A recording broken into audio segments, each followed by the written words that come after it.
तो सभी साथियों को हर हर महादेव। चलिए शुरुआत करते हैं क्लास 10 साइंस चैप्टर इलेक्ट्रिसिटी का लेक्चर नंबर 3। और इस लेक्चर के अंदर हम डिस्कस करेंगे अबाउट इलेक्ट्रिक करंट। लेकिन इलेक्ट्रिक करंट के बारे में कुछ भी डिस्कस करने से पहले आपको इलेक्ट्रिक चार्ज का प्रॉपर नॉलेज होना भी जरूरी है। तो अभी तक अगर आपने इलेक्ट्रिक चार्ज को नहीं पढ़ा है तो पहले जाकर आप लेक्चर नंबर 2 को अटेंड कीजिए, जहां पर हम लोगों ने इलेक्ट्रिक चार्ज का एक प्रॉपर डिस्कशन किया था। उसके बाद आप लेक्चर नंबर 3 को देख सकते हो। ऑलराइट, अब हम शुरुआत करते हैं अपने टॉपिक की, जो कि है इलेक्ट्रिक करंट। लेकिन इलेक्ट्रिक करंट को भी पढ़ने से पहले हम जरा इस वर्ड को समझते हैं कि करंट हम किसे कहते हैं आखिर, क्योंकि ये वर्ड आपने कभी ना कभी पहले जरूर सुन रखा है। बस मैं उसे याद दिलाने की कोशिश करता हूं। ओके, तो करंट का सिंपल सा मतलब होता है फ्लो या फिर मूवमेंट। अगर कोई चीज फ्लो कर रही है यानी कि वो मूव कर रही है तो उसे हम करंट वर्ड से डिनोट करते हैं। फॉर एग्जाम्पल, आपने ये वर्ड कहीं ना कहीं जरूर सुना होगा, वाटर करंट या फिर एयर करंट। तो वाटर करंट या फिर एयर करंट का सिंपल सा मतलब होता है फ्लोइंग वाटर या फिर फ्लोइंग एयर। अगर कहीं पर पानी बह रही है तो उसे कहा जाता है वाटर करंट, अगर कहीं पर एयर फ्लो हो रहा है तो उसे कहा जाता है एयर करंट। तो बेसिक सा मतलब यही होता है। ये वर्ड आपने कभी ना कभी सुना भी जरूर होगा। ओके, तो अगर हम वाटर के फ्लो को वाटर करंट कहते हैं, एयर के फ्लो को एयर करंट कहते हैं, तो सिंपली हम इलेक्ट्रिक चार्ज के मूवमेंट को या फिर इलेक्ट्रिक चार्ज के फ्लो को इलेक्ट्रिक करंट भी कह सकते हैं। बहुत ही सिंपल सा मतलब, अगर वाटर फ्लो किया तो उसे वाटर करंट कहा गया, एयर फ्लो किया तो एयर करंट कहा गया। तो अगर इलेक्ट्रिक चार्ज फ्लो होने लगे यानी कि मूव करने लगे तो उसे इलेक्ट्रिक करंट कहने में भी कोई बुराई नहीं है, बिल्कुल कह सकते हैं हम इलेक्ट्रिक करंट। तो ये बन गया इलेक्ट्रिक करंट का बहुत ही आसान सा डेफिनेशन। यही है इलेक्ट्रिक करंट। अगर इलेक्ट्रिक चार्ज रुका हुआ है यानी कि वो स्टेशनरी है, तब तक तो उसे चार्ज कहना बिल्कुल सही है। लेकिन वो इलेक्ट्रिक चार्जेस अगर मोशन में आ गए यानी कि वो फ्लो करने लगे, फिर हम उसे इलेक्ट्रिक चार्ज ना कहकर हम उसे एक दूसरा नाम देते हैं, जो कि है इलेक्ट्रिक करंट। तो इलेक्ट्रिक करंट का सिंपल सा यही मतलब होता है कि चार्जेस अब मोशन में है यानी कि चार्जेस मूव कर रहे हैं, फिर वो पॉजिटिव चार्ज हो या फिर नेगेटिव चार्ज हो। ओके, डेफिनेशन हम देख लेते हैं। Flow of charge is called an electric current. वाह सर, इतना आसान डेफिनेशन। यस, बहुत ही आसान है इलेक्ट्रिक करंट। अगर चार्जेस फ्लो करने लगे, चार्जेस मूव करने लगे, तो उसे ही कहा जाएगा इलेक्ट्रिक करंट। इसमें कुछ ज्यादा डिफरेंट तो है नहीं, बस यही था इलेक्ट्रिक करंट का मतलब। ये हम लोगों ने डेफिनेशन बना लिया। अच्छा, यही सेम डेफिनेशन आपने क्लास 7-8 में भी जरूर पढ़ा होगा इलेक्ट्रिक करंट का। Electric current is flow of charge. Flow of charge को ही इलेक्ट्रिक करंट कहते हैं। बट चूंकि अब हम क्लास 10th में आ गए हैं तो जरूरत है कि इस डेफिनेशन को थोड़ा सा अपडेट किया जाए, क्योंकि इस डेफिनेशन के अंदर कुछ लिमिटेशंस हैं।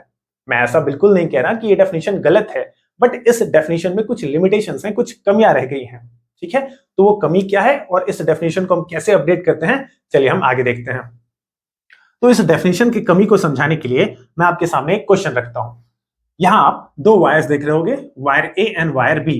वायर ए के अंदर हमें चार्ज गिवन है, क्यू लेटर से हम चार्ज को डिनोट करते हैं। तो यहां पर चार्ज हमें गिवन है 9 कूलम्स का, और वायर बी के अंदर चार्ज गिवन है हमें 5 कूलम्स का। अब आपसे सिंपल सा इतना क्वेश्चन है कि आप ये बताओ कि wire A and wire B के अंदर इलेक्ट्रिक करंट कहां पर ज्यादा फ्लो कर रहा है। यानी कि आपको वायर ए और बी में डिसाइड करना है कि करंट किस वायर में ज्यादा फ्लो कर रहा है। जल्दी से अपना आंसर सोच लीजिए। सोच लिया? पक्का? चलो ठीक है, अब आंसर देखते हैं। तो अगर आपका आंसर था कि वायर ए के अंदर करंट ज्यादा है, तब तो आपका आंसर बिल्कुल भी गलत था। लेकिन अगर आपका आंसर था कि वायर बी के अंदर करंट ज्यादा है, तो भी आपका आंसर गलत ही था। है सर, ये क्या बात हुई? दोनों ही ऑप्शंस कैसे गलत हो गए? ये दोनों ऑप्शंस गलत इसलिए है बिकॉज अभी तक हम लोगों ने इलेक्ट्रिक करंट का हाफ इंफॉर्मेशन ही जाना है। क्योंकि अगर हम इस डेफिनेशन की माने तो ये डेफिनेशन हमें सिंपली इतना बता रहा है कि फ्लो ऑफ चार्ज को ही हम इलेक्ट्रिक करंट कहते हैं।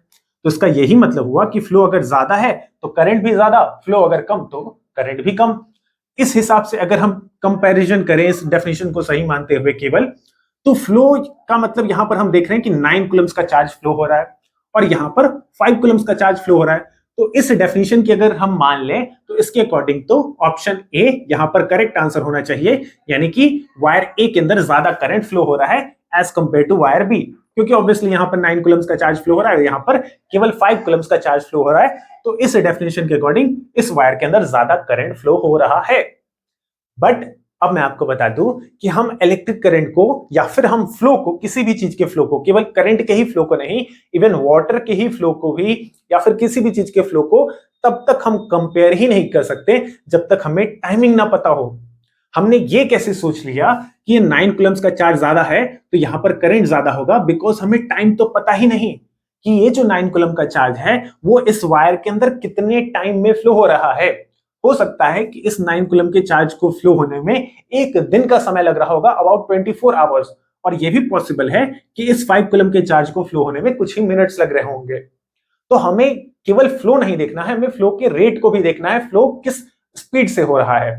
तो यहां पर जब तक हमें टाइम ना पता हो हम कंपैरिजन कर ही नहीं सकते, इसलिए हमारे दोनों ऑप्शंस रॉन्ग कहलाएं।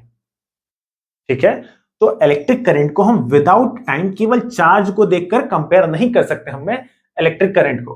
तो सपोज कि अब मैं इन दोनों क्वेश्चंस में आपको टाइम दे दूं, यहां पर सपोज कि हमारे पास टाइम गिवन होता 3 सेकेंड्स का, और इस केस में वायर बी के अंदर टाइमिंग गिवन है 1 सेकेंड का।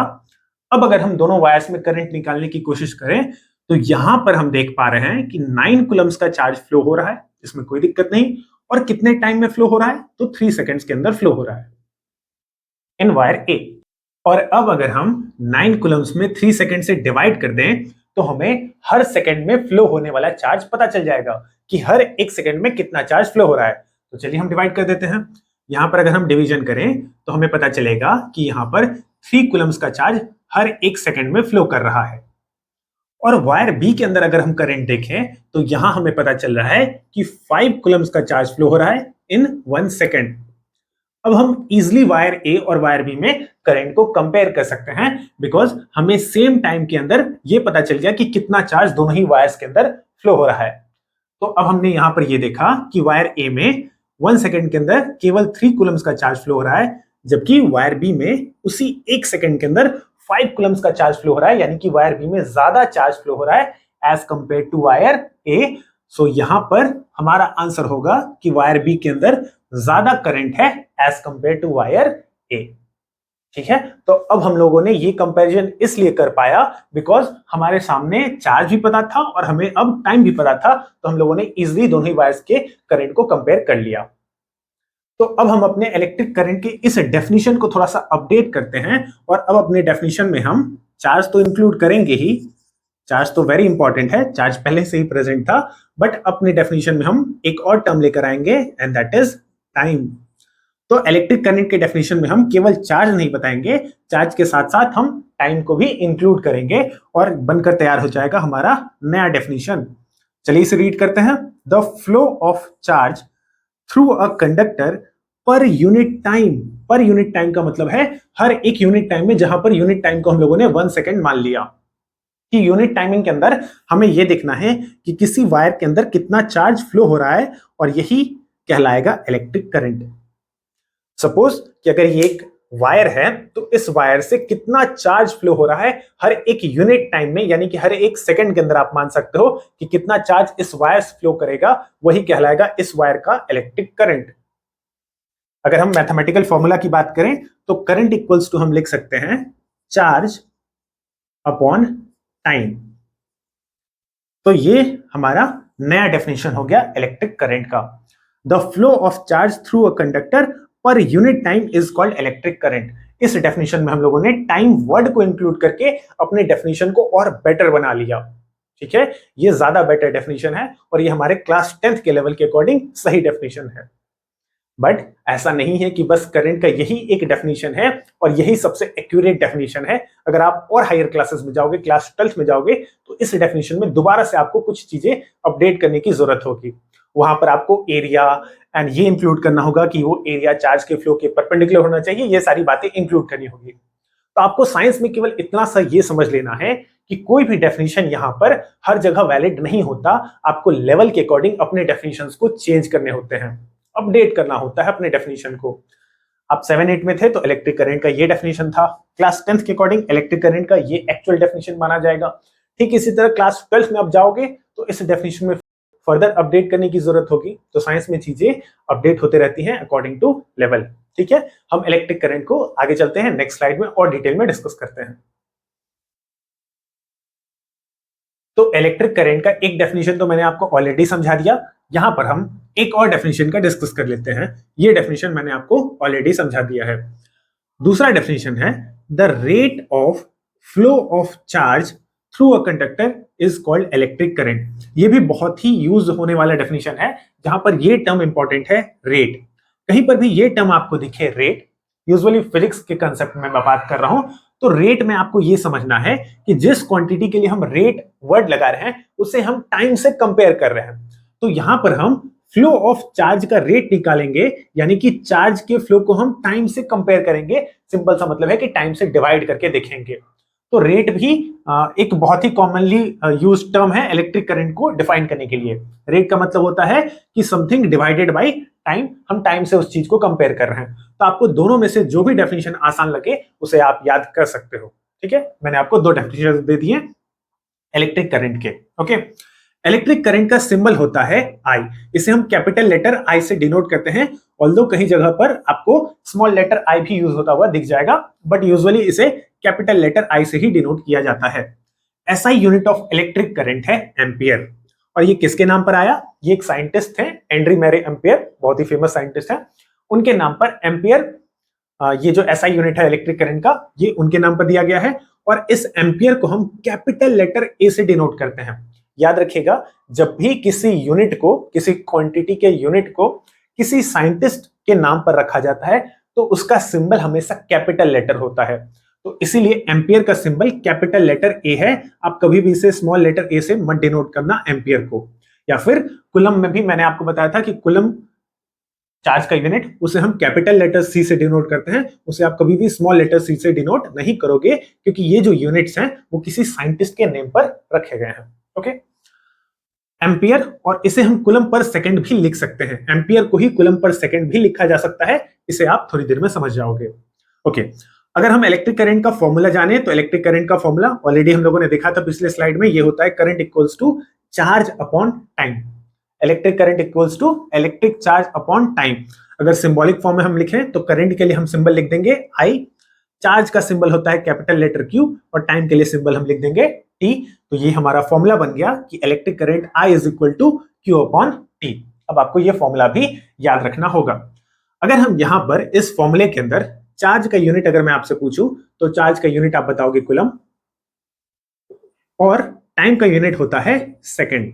तो इसलिए यहां से इलेक्ट्रिक करंट का ये जो यूनिट बना वो बना कूलम पर सेकंड, जो कि मैंने यहां पर लिख रखा है।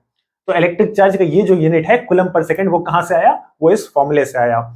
और इस कूलम पर सेकंड को ही हम एम्पियर भी बोलते हैं। तो दोनों सेम बात है, आप कूलम पर सेकंड लिखो या फिर आप एम्पियर लिखो। ऑल्दो ज्यादातर जगहों पर आपको एम्पियर ही लिखा हुआ दिखेगा, बट कूलम पर सेकंड भी अगर आपको कहीं पर दिखे इलेक्ट्रिक करंट का यूनिट, तो आपको घबराना नहीं है। कूलम पर सेकंड या फिर एम्पियर दोनों सेम बातें होती हैं। कूलम पर सेकंड में आप ध्यान रखोगे कि जो सी होगा अगेन वो कैपिटल लेटर होगा, बिकॉज कूलम साइंटिस्ट का नेम है, और सेकंड को हम स्मॉल लेटर एस से डिनोट करते हैं।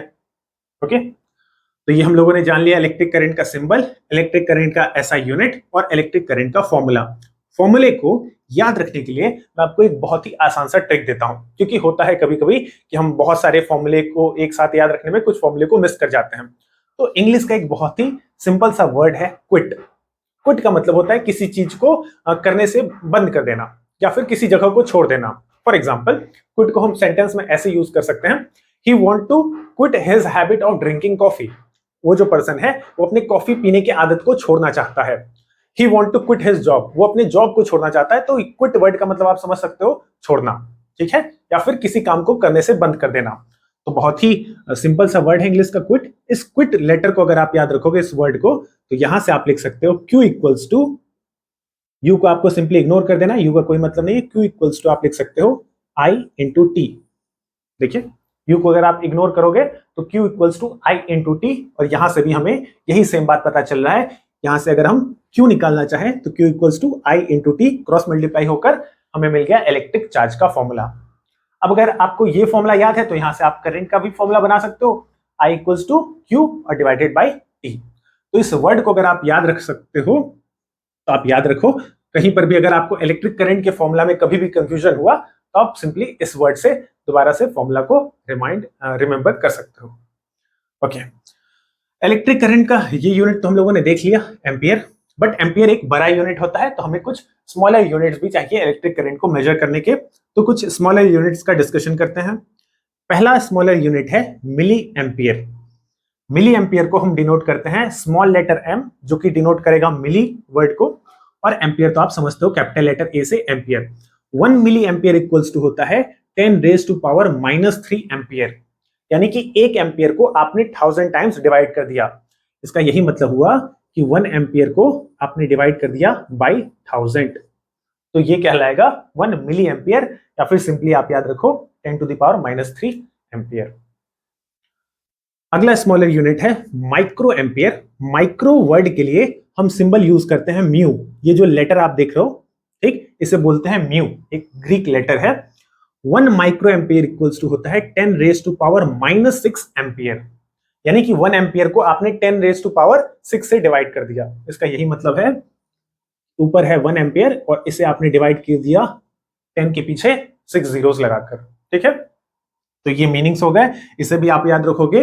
कई जगहों पर क्वेश्चन में आपको डायरेक्टली एम्पियर नहीं गिवन होगा, आपको मिली एम्पियर गिवन होगा, तो आप मिली एम्पियर को कन्वर्ट करना जानोगे एम्पियर में, तभी आप उस क्वेश्चन को सॉल्व कर पाओगे। तो ये आपको याद रखना है। ओके, तो हम लोगों ने यूनिट भी डिस्कस कर लिया। आगे पॉइंट है electric current is a scalar quantity. ये भी बहुत ही इंपॉर्टेंट पॉइंट है।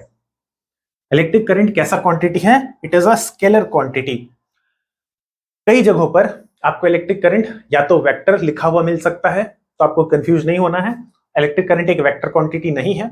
क्यों आपको वेक्टर मिलेगा? या फिर कुछ टीचर्स भी हो सकते हैं कि आपको कंफ्यूज करें कि इलेक्ट्रिक करंट एक वेक्टर क्वांटिटी है, बट आपको कंफ्यूज इसलिए नहीं होना है। ऑल्दो हम लोगों ने ये जान रखा है कि वेक्टर क्वांटिटी हम उन क्वांटिटीज को कहते हैं जिनके पास मैग्नीट्यूड प्लस डायरेक्शन होता है। तो इलेक्ट्रिक करंट के पास मैग्नीट्यूड तो होगा ही, ऑब्वियसली कुछ एम्पियर्स तो मैग्नीट्यूड होगा ही उसका। साथ ही साथ इलेक्ट्रिक करंट का एक डायरेक्शन भी होता है, एक फिक्स डायरेक्शन होता है, जिसे हम नेक्स्ट स्लाइड में पढ़ने वाले हैं। इलेक्ट्रिक करंट का डायरेक्शन होता है from positive to negative terminal. Electric current का डायरेक्शन पॉजिटिव टू नेगेटिव। अगले स्लाइड में हम इसके बारे में और डिटेल डिस्कशन करेंगे। तो हमने तो ये पढ़ रखा था क्लास 9th तक कि जिस क्वांटिटी के पास मैग्नीट्यूड प्लस डायरेक्शन हो उसे तो वेक्टर कहना चाहिए। फिर इलेक्ट्रिक करंट को आपने यहां पर स्केलर क्यों लिख रखा है सर? बिकॉज वेक्टर क्वांटिटी के भी कुछ रूल्स होते हैं जिन्हें आपने अभी नहीं पढ़ा है, उसे आप क्लास 11 के फिजिक्स में पढ़ोगे। वो रूल्स क्या है? वेक्टर को ऐड करने के rules, vector law of addition. और वेक्टर लॉ ऑफ एडिशन अगर कोई क्वांटिटी सेटिस्फाई कर रहा है तभी हम उसे वेक्टर कहेंगे। लेकिन इलेक्ट्रिक करंट ऐसा क्वांटिटी है जो कि वेक्टर लॉज के द्वारा ऐड करने की इसे जरूरत नहीं पड़ती, यानी कि सिंपली ये एक स्केलर क्वांटिटी है। कई जगहों पर आपको टेंसर वर्ड भी लिखा हुआ मिलेगा, बट उससे भी कंफ्यूज नहीं होना है, घूम फिरकर वो स्केलर ही बनेगा। यानी कि इलेक्ट्रिक करंट अगर आपसे पूछा जाए तो उसका कि किस तरह का क्वांटिटी है, तो उसका करेक्ट आंसर होगा it is a scalar quantity, not a vector, not a tensor, it is a scalar quantity. Simple सा आंसर होगा स्केलर क्वांटिटी। ओके, अगला पॉइंट हम रीड करते हैं। It is measured by a device. ये भी आपको याद रखना है कि इलेक्ट्रिक करंट को आखिर हम किस डिवाइस की हेल्प से मेजर करेंगे, तो इसे मेजर किया जाता है एमीटर की हेल्प से। इस डिवाइस का आप नाम याद रखोगे कि करंट को मेजर करने के लिए हम जो डिवाइस यूज करते हैं दैट इज एमीटर। इसका फुल फॉर्म होता है एम्पियर मीटर। एम्पियर मीटर, जिसे ही शॉर्ट में हम एमीटर भी लिख देते हैं। और एमीटर के लिए एक क्वेश्चन बहुत ही इंपॉर्टेंट है, आपसे क्वेश्चन पूछा जा सकता है एग्जाम में। पिछले ईयर्स में ये क्वेश्चन पूछा भी गया है कि एमीटर को हमेशा सीरीज में ही क्यों कनेक्ट करते हैं। बट इस क्वेश्चन का आंसर फिलहाल हम नहीं करेंगे, क्योंकि अभी हम लोगों ने series and parallel type of combination discuss नहीं किया है, और ये हमारे फ्लो को भी ब्रेक कर देगा इस टॉपिक को। तो इसलिए ये जो क्वेश्चन है कि why ammeter is connected in series, इस पर एक सेपरेट वीडियो आपको मिल जाएगा, और उस वीडियो का लिंक आपको इसी वीडियो के डिस्क्रिप्शन में मिल जाएगा। तो उसे आप बाद में देखना जब आपने सीरीज एंड पैरेलल कॉम्बिनेशन समझ लिया होगा, उसके बाद देखोगे तो ये आपके लिए ज्यादा बेटर होगा। ठीक है, तो इसके लिए आपको सेपरेट वीडियो का लिंक इसी वीडियो के डिस्क्रिप्शन में मिल जाएगा। हमने इन सारे पॉइंट्स को डिस्कस कर लिया। अब हम डिस्कस करते हैं इलेक्ट्रिक करंट के डायरेक्शन को। इलेक्ट्रिक करंट का डायरेक्शन बहुत से स्टूडेंट्स के मन में कंफ्यूजन क्रिएट करता है। अच्छा, कंफ्यूजन हो भी क्यों ना, हमारे सामने इलेक्ट्रिक करंट के दो डायरेक्शंस हैं। बट आपके साथ ऐसा कुछ भी कंफ्यूजन ना हो, इसके लिए इस टॉपिक को डिटेल में डिस्कस करने से पहले मैं आपको इलेक्ट्रिक करंट का वो डायरेक्शन बताता हूं जो कि आप याद रखोगे। तो आपको याद रखना है सिंपली कि इलेक्ट्रिक करंट का डायरेक्शन होता है from the positive terminal to the negative terminal of a battery, यानी कि पॉजिटिव साइड से नेगेटिव साइड, यही है इलेक्ट्रिक करंट का वो डायरेक्शन जो कि आप याद रखोगे। इसे हम डायग्राम में भी देख लेते हैं। तो अगर ये एक बैटरी है तो इस बैटरी के पॉजिटिव साइड से इलेक्ट्रिक करंट स्टार्ट होगा और स्टार्ट होकर पॉजिटिव साइड से ये आकर एंड हो जाएगा, यानी कि मिल जाएगा नेगेटिव साइड में। तो इलेक्ट्रिक करंट का डायरेक्शन हुआ from the positive side to the negative side of the battery, यही डायरेक्शन आपको याद करना है। तो you have to remember this direction of electric current. तो आपसे किसी ने भी इलेक्ट्रिक करंट का डायरेक्शन पूछा तो आप सिंपली बताओगे पॉजिटिव से नेगेटिव। सर ने, मैम ने, भैया ने, दीदी ने, पापा, मम्मी, किसी ने भी पूछा इलेक्ट्रिक करंट का डायरेक्शन तो सिंपल सा आपका आंसर होगा from positive terminal to the negative terminal. Okay, तो ये तो बात हो गई याद रखने वाली। अब हम डिटेल में डिस्कस करते हैं कि हमारे सामने इलेक्ट्रिक करंट के दो दो डायरेक्शंस क्यों हैं। ठीक है, तो पहला जो डायरेक्शन है इलेक्ट्रिक करंट का वो कहलाता है conventional direction of electric current. इसे हम समझते हैं। इसे समझने से पहले आप इस वर्ड को समझो कि कन्वेंशन हम किसे कहते हैं। कन्वेंशन हम कहते हैं किसी ऐसी चीज को जिसे हम लोगों ने मान लिया है, उसके पीछे कोई वैलिड रीजन नहीं होता है, बस वो एक ऐसा कुछ है जिसे हम लोगों ने मान लिया है कि ये है, ठीक है, उसका कुछ रीजन नहीं है। तो conventional direction of electric current दिया था माइकल फेरेडे ने, जिन्होंने ये माना कि इलेक्ट्रिक करंट का डायरेक्शन है from positive side to the negative side. अब उन्हें कोई तो डायरेक्शन देना था, तो उन्होंने ऐसा मान लिया कि पॉजिटिव टर्मिनल से इलेक्ट्रिक करंट स्टार्ट होकर नेगेटिव टर्मिनल के टुवर्ड्स जाएगा, क्योंकि उनके समय तक, यानी कि माइकल फेरेडे के टाइम तक, इलेक्ट्रॉन्स, प्रोटॉन्स या फिर किसी अदर सबएटॉमिक पार्टिकल्स की डिस्कवरी नहीं हुई थी, तो उन्हें कुछ ज्यादा बेटर आइडिया नहीं था इलेक्ट्रिक चार्जेस के बारे में। तो उन्होंने ये मान लिया कि इलेक्ट्रिक करंट का मैं जो डायरेक्शन दूंगा वो होगा पॉजिटिव साइड से लेकर negative side of the battery. तो ये माइकल फेरेडे द्वारा दिया गया इलेक्ट्रिक करंट का डायरेक्शन है, जिसे हम लोगों ने अभी ऊपर याद किया। तो आपने जो ये डायरेक्शन याद किया, पॉजिटिव टर्मिनल से नेगेटिव टर्मिनल के टुवर्ड्स इलेक्ट्रिक करंट फ्लो करता है, इसे ही हम कहते हैं conventional direction of electric current. Conventional इसलिए कहते हैं क्योंकि उसे बस मान लिया गया है, उसके पीछे कोई वैलिड रीजन नहीं था। ओके, अब हम बात करते हैं इलेक्ट्रिक करंट के दूसरे डायरेक्शन की, जिसे कहा जाता है electronic direction of electric current. तो अब बात है माइकल फेरेडे के 100-150 साल बाद, जब इन्होंने ये बता दिया कि इलेक्ट्रिक करंट का ये डायरेक्शन होना चाहिए, अब हम उससे 100-150 साल आगे की बात कर रहे हैं। तो अब 100-150 साल बाद जे थॉमसन ने डिस्कवरी कर दी इलेक्ट्रॉन की। और इलेक्ट्रॉन कैसा पार्टिकल होता है आप सभी जानते हो, इलेक्ट्रॉन एक नेगेटिव सबएटॉमिक पार्टिकल होता है। और ये जो नेगेटिव पार्टिकल्स होते हैं, इतना तो हम सभी जानते हैं कि ये नेगेटिव पार्टिकल्स अट्रैक्ट होंगे पॉजिटिव साइड, नेगेटिव नेगेटिव से जाकर अट्रैक्ट होगा नहीं।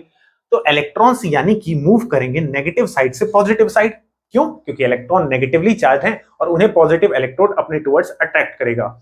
यानी कि किसी भी कंडक्टर के अंदर, किसी भी वायर के अंदर जो इलेक्ट्रॉन्स होंगे, वो इलेक्ट्रॉन्स मूव कर रहे होंगे from the negative terminal towards positive terminal. सोच के बताओ, क्योंकि इलेक्ट्रॉन्स को कौन अट्रैक्ट करेगा? पॉजिटिव टर्मिनल अट्रैक्ट करेगा, यानी कि इलेक्ट्रॉन्स मूव करते हैं पॉजिटिव टर्मिनल के टुवर्ड्स।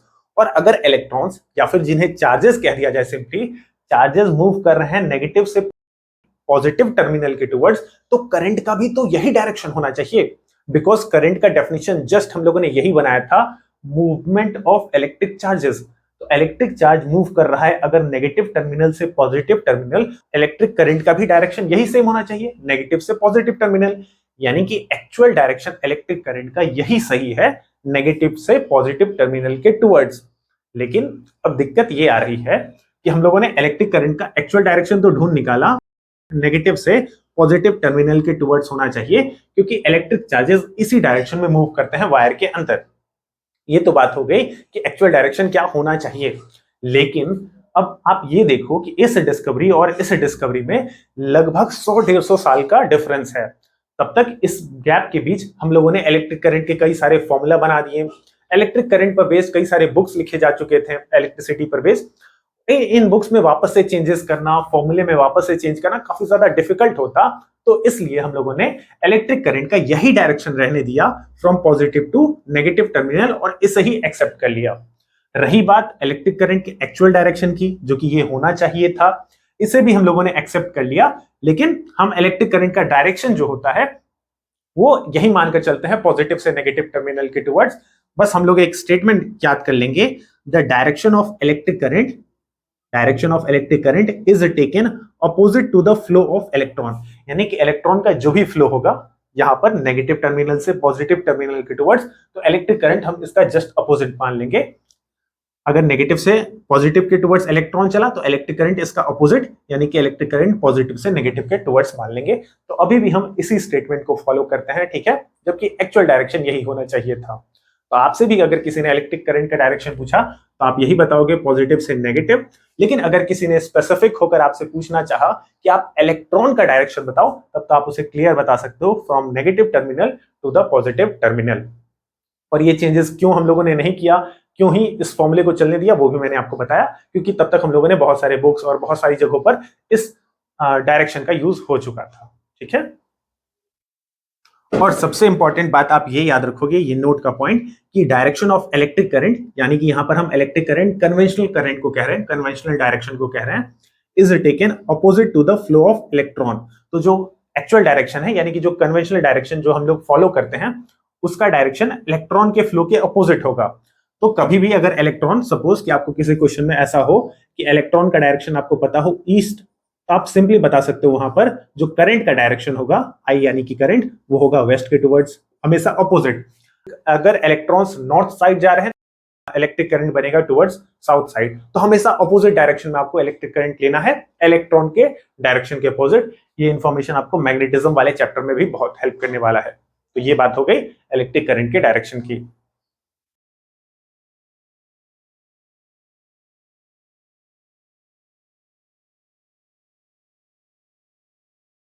चलिए अब हम इलेक्ट्रिक करंट इस टॉपिक पर बेस्ड कुछ क्वेश्चंस की प्रैक्टिस कर लेते हैं। तो पहला क्वेश्चन है यहाँ हमारे सामने, डिफाइन 1 एम्पियर, यानी कि हमें 1 यूनिट ऑफ इलेक्ट्रिक करंट को डिफाइन करना है। अच्छा, इस तरह का क्वेश्चन आपको इस चैप्टर में कई बार देखने को मिलेगा कि define 1 ampere, define 1 volt, define 1 ओम। तो जब भी ऐसा क्वेश्चन आपके सामने आए कि आपको 1 unit of some physical quantity define करना हो, तो सिंपली आप उस क्वांटिटी का पहले फॉर्मूला लिख लोगे। तो यहां पर यूनिट है एम्पियर, जो कि होता है करंट का यूनिट। एम्पियर करंट को रिप्रेजेंट करता है, तो हम यहां पर करंट का फॉर्मूला लिख लेंगे। तो करंट का फॉर्मूला होता है I, यानी कि करंट इक्वल्स टू Q, यानी कि चार्ज अपॉन टाइम। तो ये है इलेक्ट्रिक करंट का फॉर्मूला। अब इस फॉर्मूले के अंदर हमें डिफाइन करना है 1 एम्पियर करंट को। तो करंट की वैल्यू हम लिख लेंगे 1 एम्पियर, क्योंकि इसे ही हमें डिफाइन करना है। अब इस साइड हमें अगर 1 एम्पियर करंट है, तो यहां पर हम चार्ज और टाइम, जो भी क्वांटिटीज दूसरे साइड हो, उसे भी 1 1 बना देंगे। तो चार्ज को अगर हम 1 बनाएं तो चार्ज का यूनिट होता है कूलम, और टाइम को अगर हम 1 बनाएं तो टाइम का यूनिट होता है सेकंड। तो ये बस बनकर तैयार हो गया हमारा 1 एम्पियर का डेफिनेशन। अब बस हम इसे स्टेटमेंट के फॉर्म में लिख देंगे। फिलहाल जो मतलब है वो आप यहीं से निकाल सकते हो कि 1 एम्पियर करंट तब बनेगा किसी भी कंडक्टर या किसी भी वायर के अंदर, जब उस वायर के अंदर से फ्लो हो रहा होगा 1 कूलम का चार्ज, और कितने टाइम में, 1 सेकंड के अंदर। तो अगर किसी कंडक्टर या किसी वायर में 1 कूलम का चार्ज फ्लो हो और 1 सेकंड के अंदर हो, तो उस वायर या फिर उस कंडक्टर के अंदर हम कह सकते हैं कि 1 एम्पियर का करंट है। बहुत ही सिंपल बात है। इस चीज को अगर आप फॉलो करोगे तो हर जगह आप इलेक्ट्रिसिटी चैप्टर में तो 1 यूनिट को डिफाइन कर ही लोगे। तो स्टेटमेंट में अगर हम इसे लिख दें, तो if 1 coulomb of charge flows through a conductor, किसी कंडक्टर के अंदर अगर 1 कूलम का चार्ज फ्लो करे इन 1 सेकंड, यानी कि 1 सेकंड टाइम के अंदर फ्लो करे, then the current is of 1 ampere in that conductor. तो उस कंडक्टर के अंदर जो करंट बनेगा वो 1 एम्पियर का बनेगा। अच्छा, इस बात से हम कुछ और चीजें भी समझ सकते हैं, जैसे कि अगर किसी वायर के अंदर हमें पता हो कि करंट है सपोज 5 एम्पियर, तो इसका ये मतलब हुआ कि उस वायर के अंदर 5 कूलम का चार्ज फ्लो हो रहा है, और कितने टाइम में फ्लो हो रहा है, तो अगेन 1 सेकंड के अंदर फ्लो हो रहा है। तो ये एम्पियर कितना भी करंट आपको गिवन हो, सपोज 10 एम्पियर अगर करंट हमें गिवन है, तो हम तुरंत ही अंदाजा लगा लेंगे कि उस वायर के अंदर 10 कूलम्स का चार्ज फ्लो हो रहा होगा हर 1 सेकंड के अंदर। 10 एम्पियर मींस 10 कूलम का चार्ज फ्लो होगा हर 1 सेकंड के अंदर, तभी उस वायर के अंदर 10 एम्पियर का करंट बन रहा होगा। अच्छा, इस क्वेश्चन में हमें ये तो पता चल गया कि 5 कूलम्स का चार्ज फ्लो हो रहा है, और हमें ये भी पता है कि 1 कूलम के अंदर कितने इलेक्ट्रॉन्स फ्लो होते हैं। तो यहां से हम नंबर ऑफ इलेक्ट्रॉन्स का भी कैलकुलेशन कर सकते हैं। हम ये जानते हैं कि हर 1 कूलम के अंदर 6.25 into 10 raise to power 18 electrons होते हैं। तो यहां हमारे सामने है 5 कूलम्स, तो हम 5 कूलम्स के अंदर नंबर ऑफ इलेक्ट्रॉन्स का कैलकुलेशन कर लेंगे। 5 कूलम्स यानी कि 5 टाइम्स ऑफ 1 कूलम, यानी कि इस नंबर ऑफ इलेक्ट्रॉन्स में आप अगर 5 से मल्टीप्लाई कर दोगे तो आपको इस वायर के अंदर फ्लो होने वाले नंबर ऑफ इलेक्ट्रॉन्स भी पता चल जाएंगे। तो इस तरीके से हम नंबर ऑफ इलेक्ट्रॉन्स का भी कैलकुलेशन यहां से कर सकते हैं। अगर जरूरत हो तो हम ऐसा भी कर सकते हैं। ठीक है, हम नेक्स्ट क्वेश्चन को सॉल्व करते हैं। इस क्वेश्चन का आंसर ये हो गया। If a charge of 20 coulomb, यहाँ पर चार्ज हमें गिवन है 20 कूलम्स, लिख लेते हैं हम, Q इक्वल्स टू 20 कूलम हमें गिवन है, flows through a circuit in 4 second, तो टाइम हमें गिवन है 4 seconds. Calculate the current in the circuit, तो बहुत ही आसान क्वेश्चन है, हमसे करंट पूछा गया है और करंट का फॉर्मूला हम जानते हैं, I इक्वल्स टू होता है Q बाई टी। चार्ज को हम लिख लेंगे 20 coulomb divided by time 4 second. इसे आप सिंपली डिवाइड कर दोगे तो यहां से करंट आ जाएगा 5 एम्पियर्स। सो नेक्स्ट क्वेश्चन में हमें गिवन है an electric heater draws a current of 5 ampere, तो हमें करंट गिवन है इस क्वेश्चन में 5 ampere. When voltage is 100 volts, तो वोल्टेज भी हमें गिवन है 100 volts, voltage is equal to 100 volts. Calculate the amount of charge flowing through it in 1 hour, तो ये टाइम हमें यहां पर गिवन है 1 आवर और हमसे क्वेश्चन में पूछा गया है चार्ज, कैलकुलेट द चार्ज, यानी कि Q की वैल्यू हमसे पूछी गई है और टाइम हमें गिवन है क्वेश्चन में 1 आवर। ओके, और हमें चार्ज का कैलकुलेशन करना है।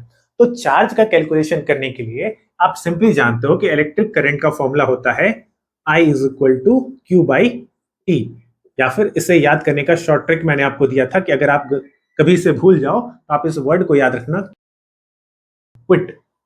ये वर्ड याद रखोगे क्विट, तो यहां से आप इजिली फॉर्मूला बना सकोगे Q equals to I T, अगर आप किसी केस में फॉर्मूला को भूल जाते हो तो यहां से भी आप चार्ज बना सकते हो, सॉरी फॉर्मूला बना सकते हो इलेक्ट्रिक करंट का।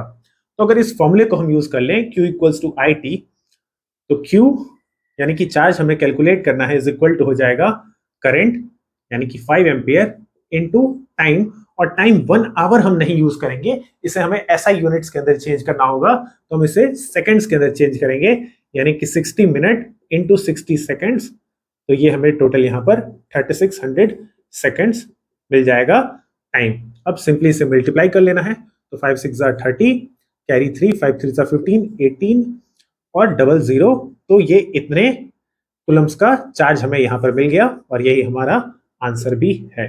ठीक है, तो 18,000 कूलम्स का चार्ज इस क्वेश्चन का आंसर हो गया। अब आप ये सोच सकते हो कि इस क्वेश्चन में हमें तो वोल्टेज भी गिवन था, बट हमने वोल्टेज का तो कहीं पर यूज ही नहीं किया, तो इस पर्टिकुलर क्वेश्चन में कहीं भी वोल्टेज का हमें जरूरत ही नहीं पड़ा, तो हमने यूज नहीं किया। ठीक है, कई बार ऐसे क्वेश्चंस आपको देखने को मिलेंगे जहां पर कुछ एक्स्ट्रा टर्म आपको कंफ्यूज करने के लिए दिया जा सकता है, जैसे कि ये पर्टिकुलर क्वेश्चन। तो वोल्टेज का जरूरत इसलिए भी हमें नहीं पड़ा क्योंकि हमें करंट की वैल्यू तो नोन है, और जब करंट और टाइम ही हमें पता चल जाए तो हमें वहां पर वोल्टेज की जरूरत ही नहीं है चार्ज के कैलकुलेशन में। ठीक है, तो यहां पर सिंपली हमें चार्ज कैलकुलेट करना था जिसमें हमें वोल्टेज की जरूरत नहीं पड़ी, तो इसलिए इस क्वेश्चन में वोल्टेज का हमें नीड नहीं था।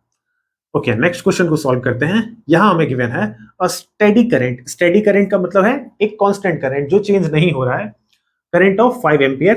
अगेन करंट की वैल्यू हमें गिवन है 5 amperes flows through a circuit for 30 minutes, तो टाइम हमें गिवन है 30 मिनट्स। हम इसे पहले ही चेंज कर लेते हैं सेकंड्स के अंदर क्योंकि ये तो हमें आगे करना ही है। सो 30 मिनट्स इंटू 60, सो 6 3 18, 00 सेकेंड्स, 1800 सेकेंड्स, ये हमारे टाइम हो गया। How much charge has circulated through the circuit in this time, तो अगेन हमसे चार्ज ही पूछा गया है क्योंकि वैल्यू पूछी गई है, तो Q equals to I T, current था 5 एम्पियर इनटू टाइम 1800 सेकेंड्स। ठीक है, 1800 सेकेंड्स, यहां पर हम मल्टीप्लाई कर लेंगे, 18 5 90 एंड 00, ये हमारे चार्ज हो गए 9000 कूलम्स का चार्ज हो गया इसका आंसर। तो इस क्वेश्चन में हमें गिवन है a current of 150 milliamperes, तो आई की वैल्यू हमें गिवन है 150 milliampere, flows through a circuit for 2 minutes, यानी कि हमें टाइम गिवन है t equals to 2 minutes. Find the amount of charge flowing in the circuit, तो अगेन एक बहुत ही इजी क्वेश्चन है, हमसे वापस से चार्ज का कैलकुलेशन पूछा गया है। तो 150 मिली एम्पियर्स को पहले हम एम्पियर्स के अंदर चेंज कर देते हैं। तो 1 मिली एम्पियर में मैंने आपको बताया था होता है 10⁻³ एम्पियर्स। तो सिंपली यहाँ पर 150 इंटू 10⁻³ एम्पियर्स हो जाएगा। इसे ऐसा यूनिट में चेंज करना जरूरी है। अगर आप डायरेक्टली इसे मल्टीप्लाई करके आंसर दे दोगे तो आपका आंसर डेफिनेटली गलत हो जाएगा। टाइम गिवन है हमारे सामने 2 मिनट्स, तो 2 मिनट्स को भी हम ऐसा यूनिट के अंदर यानी कि सेकंड्स के अंदर चेंज कर लेते हैं। तो यहाँ से 120 सेकंड्स हमें टाइम पता चल गया। अब हमें चार्ज कैलकुलेशन करना है, तो Q इक्वल्स टू होता है I इंटू टी। तो आप सिंपली इसे मल्टीप्लाई कर दो 150 10⁻³ इंटू 120। आप यहाँ पर मल्टीप्लीकेशन कर लोगे, ये सिंपल सा आंसर यहाँ पर आ जाएगा और जो भी आंसर आएगा उसे आप कूलम्स के यूनिट में लिख लोगे। ओके, अगले क्वेश्चन को सॉल्व करते हैं। यहाँ हमारे सामने गिवन है 6 into 10⁻17 electrons cross through an area per minute. तो हमें यहाँ पर नंबर ऑफ इलेक्ट्रॉन्स गिवन है, number of electrons equal to 6 into 10⁻17 cross through a cross section per minute. तो टाइमिंग हमें गिवन है पर मिनट, यानी कि टाइम इक्वल्स टू 1 मिनट, यानी कि 60 सेकेंड्स का टाइम हमें गिवन है। What is the electric current, और हमसे आई की वैल्यू पूछी गई है, इलेक्ट्रिक करंट। तो इतना तो हम सभी जानते हैं कि आई यानी कि करंट इक्वल्स टू होता है I equals to Q by T, यानी कि चार्ज अपॉन टाइम। तो यहाँ पर हमें डायरेक्टली चार्ज ना देकर हमें नंबर ऑफ इलेक्ट्रॉन्स गिवन है, बट हम ये जानते हैं पहले से ही कि 1 इलेक्ट्रॉन पर होता है 1.6 इंटू 10⁻⁻19 कूलम्स का चार्ज। ये वैल्यू हम लोग ऑलरेडी पहले से ही जानते हैं।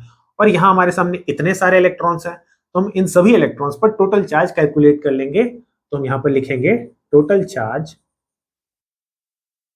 ऑन 6 इंटू 10⁻17 इलेक्ट्रॉन्स इक्वल, अब एक इलेक्ट्रॉन का चार्ज इतना है और हमारे पास इतने सारे इलेक्ट्रॉन्स हैं, तो दोनों को हम मल्टीप्लाई कर देंगे। 6 इंटू 10⁻17 इंटू 1.6 इंटू 10⁻⁻19 कूलम्स। आपने समझा ऐसा हमने क्यों किया? ये है एक इलेक्ट्रॉन का चार्ज और ये है टोटल नंबर ऑफ इलेक्ट्रॉन्स।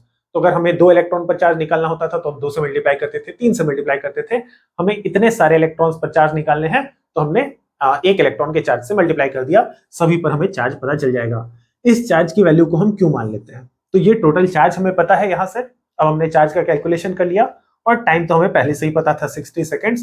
तो करंट का फॉर्मूला हम यूज करेंगे और आई का कैलकुलेशन कर लेंगे। I equals to Q by T.